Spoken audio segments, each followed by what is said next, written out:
Welcome, fosters, to another training video that will cover some of the changes that are coming starting April 5th, 2023. So in this video, I'm going to kind of walk you through just the basics of Digital Cheetah. Digital Cheetah is our new volunteer software program that we use to kind of keep track of our volunteers, place to record your hours, place for resources. For those of you who've been with us a long time, you're probably familiar with something called Volgistics, which was our old volunteer software program that I believe we had for a couple decades, or at least 15 years. We have moved away from that just because Digital Cheetah can offer us some newer, more modern options that Volgistics is not accommodating yet. It did take us over a year kind of to even just get the first iteration out to you guys. So I do want to say that as we go through this, please understand this is not a final version of what the foster resources and page will look like in Digital Cheetah. This is more for us. We're getting everything up and running. We're going to kind of roll out particular pieces to you at a slower time. And we will always be able to update easily here, make changes, add, take things off, get you quicker access to resources. This is kind of your one-stop shop. So ideally what this new platform does is for those foster parents who need to email us when they can't remember how to set a hold for a friend or family member, if you can't remember where the foster questionnaire is, if you can't remember where you put your feline foster care manual, you save it somewhere in your computer, and you really need to reference something, you just got a mom cat who's about to give birth. All those resources are going to be here. So this is Digital Cheetah's homepage for foster care volunteers. Now, if you do not have a login yet for Digital Cheetah, please email us immediately at foster@oregonhumane.org and let us know that you never received that invite. If you've been fostering for a while, you definitely should have gotten that. Please do check your spam folders first, though. A lot of information or communication from Oregon Humane Society will go to your spam folders. I've been told some of that has to do with how often we update our signatures, and Google's and other servers, email servers, are just trying to do the best for you and keep your email really clear and free of anything that might be harmful, but it does sometimes tag us as that. So if you could check that first, and if you still have never been in Digital Cheetah, did not see an invite, have been a foster parent for a while, please again reach out to us at foster@oregonhumane.org, because this will be a required place that you need to log into, where you can link to other pieces, other changes we're making, where we'll ask you to go for information, things like that. And also where you're going to log your foster care hours. So we'll get to that in just a minute. Digital Cheetah is nice in that it has different experiences for what you are volunteering for. However, while that is great, so you'll see here, I'm on the foster care homepage, I can go up here and choose to go to the active volunteers homepage. If you are a current foster volunteer, but you are also an active adult volunteer, meaning you come to the shelter and you volunteer here, this is probably what your homepage looks like when you log in. You have this lovely tortie or tricolor cat up here. It says a More Humane Society. And this is what you see. For the purposes of just getting us through kind of this week and next week, you will see a new box added starting on April 5th that will be down here by the Second Chance program that will match a box I'm going to show you on the other screen, the foster homepage. What is happening is that Digital Cheetah was originally built so that you could only have one experience. They are working on a project behind the scenes for us so that you, like me, can switch between home pages. Right now, only people who have administrative access can do that, but they are frantically working on getting it for everyone. So I am not at this point taking all of the information that's on the foster homepage and also putting it on the volunteer page, general volunteer homepage, because it probably won't be needed in a week or two. The only thing you need to be able to get to is logging your hours correctly, which you should have access to from your general page. You can pick foster, and then also the live links that are going to be here. Other than that, it's great to have access to this. It's nice to have the resource manuals, the videos, other things we're going to be putting on here, but it's not required just quite yet as we work to kind of work through those bugs. So bear with us. Hopefully we'll get everybody able to look at the foster homepage within a week or so. I get an update about that tomorrow. So you come to this page and you'll see there are several boxes. So we have foster care cat resources, canine, small animal, and you'll see we have different guides underneath these. So say you have a puppy you took home and you need to bottle feed it, you can click here and automatically you have that capacity chart and what they should be eating for their size and age. We have not filled this out. It is not as robust as it is going to be for all the resources and links that you guys will have. And we are aware that our foster care manuals are a little out of date. They were last updated in 2021. We need to get them up to date with our current processes. After this project is done, we will be looking at doing that. So more to come. If you find something that's egregiously just incorrect, let us know. But hopefully it's a great way you can come for just some basic guides. Okay, so scroll down here. You'll notice this box says foster care resources.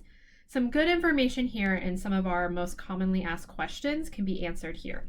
So instead of having to take time out of your day and email us to ask these things, you can just come here and reference. For example, if you need to know what to do so that your friend can adopt your foster pet and you can't remember, you can come here, you read the guide on it. All right.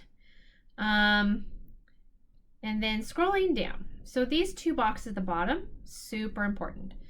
So first we're going to cover how to enter your foster care hours. So I do want to note you can click this here, or if you come to the top of the page and go to foster resources, it'll say enter foster care hours. Either one is fine. They go to the same page. Here I'm going to click this. And it looks like a blank page where you can't do much, but to enter hours, what you're going to do is hit calendar and you'll see the calendar come up and you can go back as far as you like. So if I had, say, one pet I was fostering, I need to put in hours for yesterday, I just click on that day and then it comes up. So maybe I was with them for 3 hours and 45 minutes, activity name, foster. I personally live really close to the shelter, so I wouldn't put in a commute time, but for some of those who live further away, you can count that as volunteer hours as well. Position, the drop-down right now has 2 options. It should really only have one, or if there is a second one, not that one. So ignore outreach supervisor. All of you are going to be selecting foster care parent. If you want to put comments about your hours, you can. This is really just for your own note taking. We can see it, but it's really if you wanted to note something about those particular hours. Admin comments, I don't know that will show up on your individual as options. I'm logged in as an administrator, so I think that's why it shows up on mine. If it does show up on yours, please ignore it, leave it blank. So when you're done, you would submit hours. If you need to submit it another day, you select that option. So we'll get out of that. And then list is going to show you everything that you have done. I do not believe that you will be able to see this delete over here. From my understanding from Digital Cheetah and troubleshooting with another foster parent, if you make a mistake on your hours, you cannot delete them. You need to contact us and we will delete them for you. I will say though, this is not an exact science. No one is checking your work. Say that I have a foster kitten and I spent 3 hours with it on Tuesday and I messed up and entered that 3 hours for Monday when I only spent 2 hours. It's okay. The next day, just enter 1 hour less. What you're trying to get to is a realistic timeline you spent with them for the whole assignment. If you need to adjust one day to make up for a mistake on the other day, it's completely fine. This is not your taxes. We will not be auditing like that. There's no expectations of that level of scrutiny. The other thing I will say is entering hours, the max you can enter is 24 for one period. And you could possibly say, how would someone get there? We do have multi-generational families who will all spend time with, say, a group of puppies. So mom, dad, grandma, grandpa, the kids, they all spend time, a ton of time. Maybe everybody's home on a Saturday and they spent the whole day playing with the puppies, everybody, right? So we have 6 people who spent 8 hours with the puppies. You can add in that other people spent time with your foster pets. It doesn't have to be just you who's listed as the foster parent, but it does max out at 24 hours for the time period. So some of those hours maybe you don't get to count. And then another big question we always get asked is, how do I calculate my foster hours? So what I always tell people is count the time you were with the pet. If you work from home and you have a foster cat and it's in the room with you all day, great, count all those hours. If you have a foster pet, you work from home, but the foster pet was in another room and you just went on your lunch and sat with them and spent an hour, just count an hour. So we really want it to be the time that you are with the pet and available for them to interact if they would like. And that's how I count my hours and what we recommend.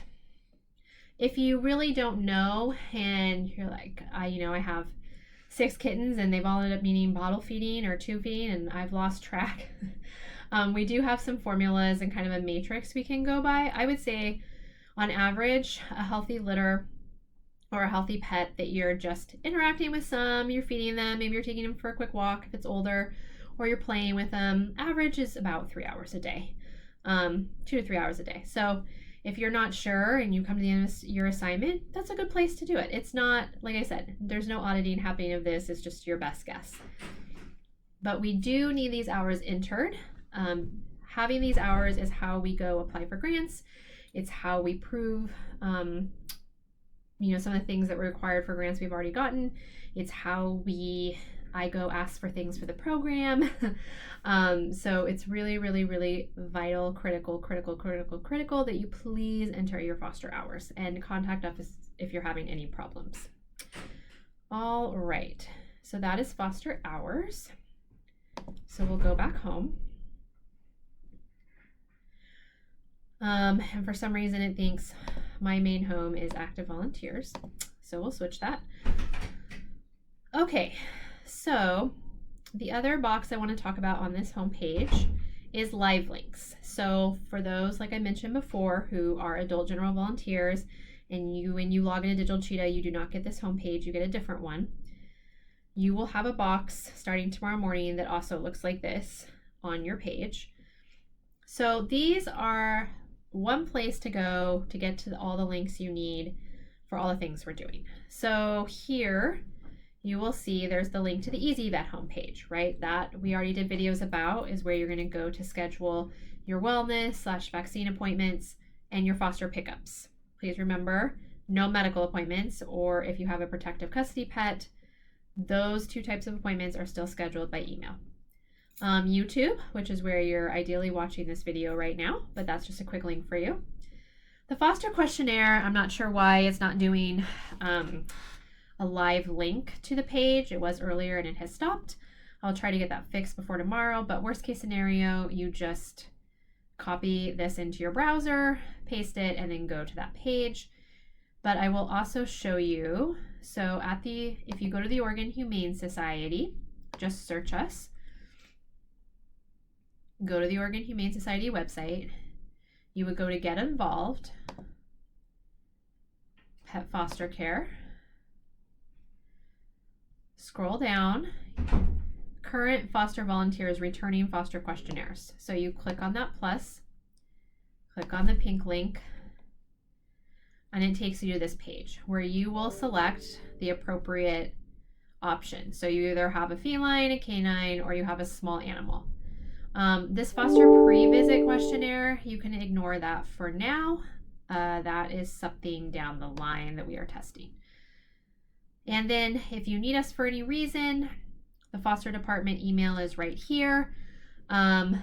As you hopefully all saw in a video, bring back appointments are moving to the admissions team. So foster is part of the admissions department, but there are the admissions team who are in the office who take in our animals who come in from Second Chance. They take in the pets scheduled from the public.